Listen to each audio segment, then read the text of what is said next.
কথা ছিল শর্ট টাইমের মধ্যে প্রশাসন এইগুলোকে পরিষ্কার করে দিবে, কিন্তু এইবার দেখা যায় যে আসলে সেইভাবে তাদের কথা কমে তারা ঠিক রাখতে পারে নাই।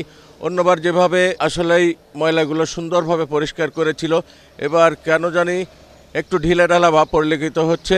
ঈদের পরের দিন সকাল, এখন বাজে 9টা, এখনও দেখেন কি অবস্থায় সারা ময়লাগুলো সারা রাস্তায় পড়ে রয়েছে। কেন এগুলো হলো না আমরা বুঝতে পারলাম না, যে দ্রুত যাতে এই বর্জ্যগুলো অপসারণ করা হোক।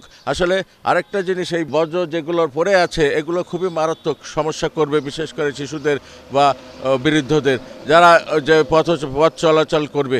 এই জন্য আমরা চাই প্রশাসন দ্রুত এইগুলো বর্জ্যগুলো অপসারণ করুক, এটাই নগরবাসীর দাবি।